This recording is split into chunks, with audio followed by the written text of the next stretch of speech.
le bien-être animal pour le bien-être de l'éleveur. Je suis Céline Potpièce, vétérinaire au service recherche et développement de la Chambre d'agriculture.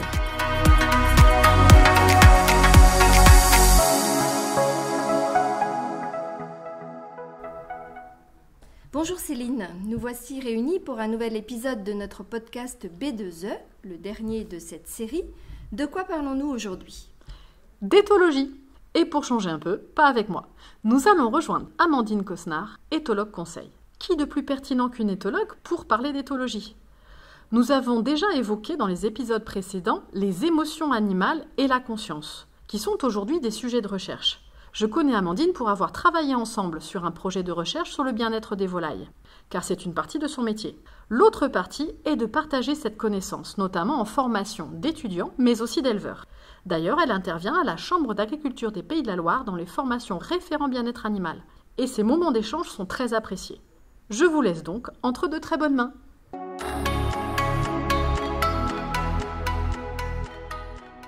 Bonjour Amandine, pouvez-vous nous dire en quelques mots et avec des exemples ce qu'est l'éthologie et comment vous la pratiquez ? L'éthologie, c'est d'abord une science qui étudie le comportement, mais qui l'étudie sous différents angles, afin de le comprendre dans sa totalité, et c'est vraiment ce qui est important à retenir dans l'éthologie. C'est-à-dire que l'éthologue va aller chercher quelles sont les origines évolutives du comportement. Ensuite, comment ce comportement-là s'est construit chez l'animal ? Est-ce que c'est quelque chose de plutôt appris ou est-ce que c'est quelque chose d'inné ?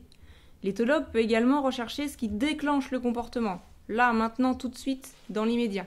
Et enfin, on va se poser la question de savoir à quoi ce comportement est utile pour l'animal, quelle est sa fonction.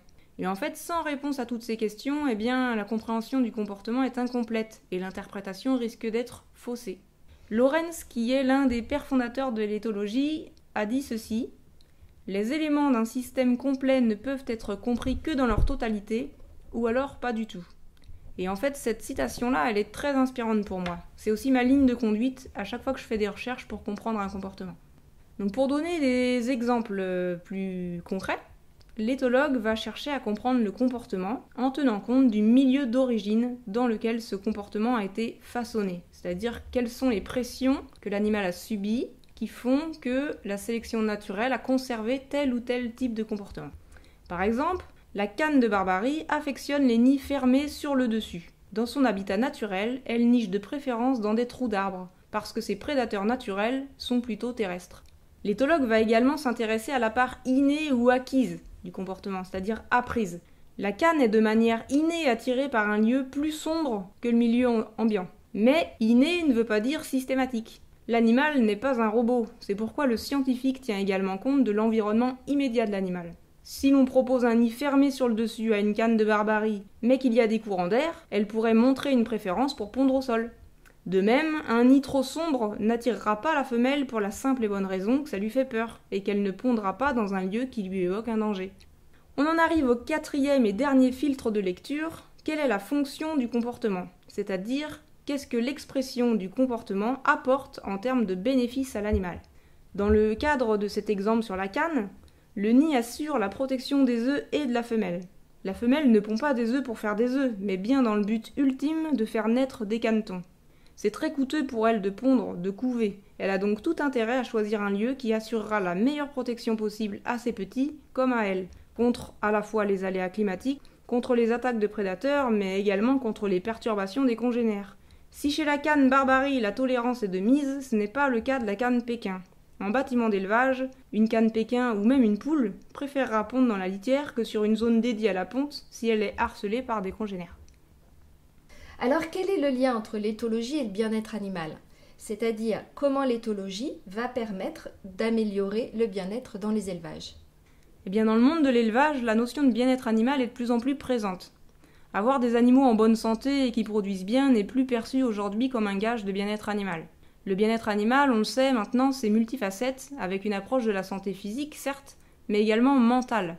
Et pour ce faire, pour que l'animal se sente bien, physiquement et mentalement, l'environnement de l'animal doit lui permettre de répondre à l'ensemble de ses besoins, qu'ils soient physiologiques ou comportementaux. Oui, mais c'est quoi un besoin comportemental ? Et est-ce que tous les comportements sont des besoins ? Dans chaque espèce a des comportements qui lui sont propres. Par contre, Tous les comportements ne sont pas des besoins. Certains sont par exemple des comportements appris ou qui sont une réponse à une situation donnée. Pour donner un exemple, se gratter suite à une piqûre d'insecte chez un bovin n'est pas un besoin comportemental, c'est une réaction à une situation donnée. En revanche, l'entretien de son corps correspond à un besoin comportemental. Les bovins ont besoin de se nettoyer et ils le font de différentes manières, en se frottant contre un arbre par exemple ou en pratiquant le toilettage mutuel avec un congénère. D'un point de vue pratique, mettre des brosses en accès libre à des bovins leur permet de ressentir des émotions positives comme la joie et ça leur permet également de se sentir apaisés. Donc en cas de situation stressante, on a des animaux qui sont capables de mieux tolérer cette situation stressante. Alors à quoi peut servir l'éthologie en élevage ? On vient de le voir, comprendre les origines d'un comportement permet de fournir un environnement où l'animal se sent bien, où il peut satisfaire les besoins essentiels à sa survie, comme les besoins physiologiques, manger, boire, se protéger, mais où il peut également satisfaire des besoins comportementaux. Se gratter, se percher, fouiller le sol, avoir des interactions sociales. La satisfaction de ces besoins comportementaux permet aux animaux de ressentir des émotions positives, et donc d'être dans un meilleur bien-être animal, mental, mais également physique. Donc les animaux d'élevage qui ont un milieu de vie enrichi, autrement dit qui vivent dans un environnement plus stimulant d'un point de vue cognitif ou social, ont une meilleure perception de leur environnement. Ils se montrent moins peureux des situations nouvelles, on pourrait dire en quelque sorte qu'ils sont moins pessimistes. Ils s'adaptent mieux en d'autres termes. Et les effets délétères du stress sur la santé et sur les performances sont donc atténués. Est-ce que la prise en compte des besoins comportementaux de l'animal va avoir des conséquences d'un point de vue économique sur l'élevage ? Alors j'ai envie de dire oui, mais ça se voit pas forcément dans l'immédiat. Au premier abord, satisfaire les besoins comportementaux des animaux peut paraître coûteux sur le plan économique ou sur le temps passé pour un éleveur. Les bénéfices sur la santé ou les performances ne sont pas toujours perceptibles immédiatement. Pourtant, le bien-être animal et les performances ne sont pas incompatibles. Ils sont même liés complètement. Le tout, c'est de trouver le bon compromis pour l'animal et pour l'éleveur. Parce qu'on le sait, le bien-être animal et le bien-être de l'éleveur sont également liés. Mais ça, c'est un autre sujet. Si on reprend l'exemple du besoin comportemental d'entretien du corps, les volailles, comme les poules, les dindes ou autres, se nettoient en se pouillant, c'est-à-dire en prenant un bain de poussière. Pour cela, il leur faut un substrat qui leur permet quelque chose d'un peu sableux, friable et sec. On peut se dire que entretenir la litière, ça prend du temps, ça coûte aussi un peu d'argent et que les bénéfices ne sont pas flagrants. Pourtant, bien entretenir son plumage est essentiel pour une volaille. Ça lui permet de se débarrasser des parasites, d'avoir des plumes souples, donc moins cassantes. On réduit ainsi les risques de cannibalisme, surtout sur une période de plumes en croissance. Avoir un plumage bien entretenu et bien organisé grâce au lissage qui fait suite au bain de poussière, c'est aussi avoir une meilleure protection contre les agressions physiques, ainsi qu'une meilleure protection contre le froid. Un animal au plumage sain consomme moins d'aliments et présente moins de lésions sur sa chair. Donc potentiellement, c'est un animal qui aura moins de risques d'être déclassé à l'abattoir. Est-ce que vous pouvez nous donner un autre exemple dans une autre production que les volailles ? Oui, bien sûr. Par exemple, les truies construisent un nid avant la mise bas. Leur donner accès à des matériaux permet de réduire le stress et l'agitation des truies. Les études ont montré que sans apport de matériaux, les truies effectuaient quand même les mouvements à vide, avec leurs pattes, avec leur tête. Ça prouve bien que le besoin est fortement motivé, et que même en l'absence de matériaux, il va être réalisé. Donc on peut se dire, puisqu'il se réalise sans matériaux, pas besoin de mettre de matériaux. Sauf que sans matériaux, les truies font leur nid plus longtemps, elles se mettent plus souvent debout, elles changent plus fréquemment de posture, et on sait que ces comportements-là augmentent fortement le risque d'écrasement des porcelets. Donc l'éthologie peut permettre d'accompagner les éleveurs et les organisations de production vers des modes d'élevage permettant aux animaux de satisfaire leurs besoins. Oui, après l'éthologie, elle peut également aider les producteurs à comprendre et à limiter l'expression de comportements gênants, comme le piquage des plumes ou la pontornie chez les volailles, la codophagie chez le porc ou même les stéréotypies chez les chevaux ou chez les bovins. Qu'est-ce que vous entendez par stéréotypie ? Alors une stéréotypie, c'est un comportement qui ne fait pas partie du répertoire comportemental de l'animal à l'état naturel. Par exemple, dans les stéréotypies des chevaux, on peut avoir le tic de l'ours. C'est un cheval qui va se balancer d'un côté ou de l'autre. Ou le tic à l'appui, il va passer son temps à mordiller le bord de son box, par exemple. Ça n'existe pas à l'état naturel, mais ça peut être fréquemment exprimé par des animaux en élevage. Donc c'est un signe de mal-être de l'animal ? Oui, il y a quelque chose qui se passe et qui ne lui va pas.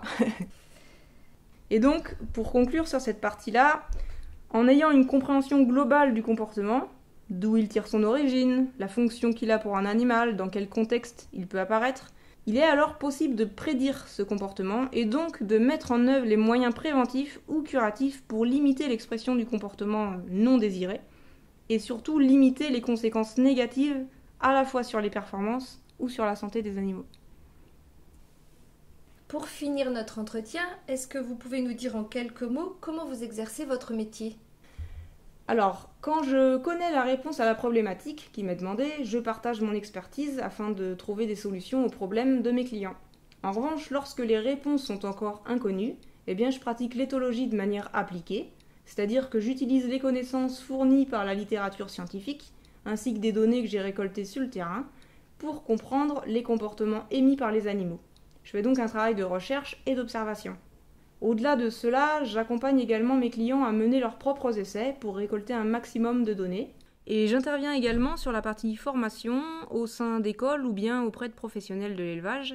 J'ai ainsi animé des formations référents bien-être animal avec la Chambre d'agriculture, mais également au sein d'organisations de production. Où est-ce qu'on peut vous trouver si on est intéressé ? Alors pour me trouver, j'ai une page LinkedIn à mon nom, donc Amandine Cosnard, et j'ai également un site internet par lequel on peut me joindre. Une précision, ça s'écrit comment, Cosnard ? Alors ça s'écrit C-O-S-N-A-R-D. Merci Amandine. Merci Isabelle. Bonne fin de journée à vous.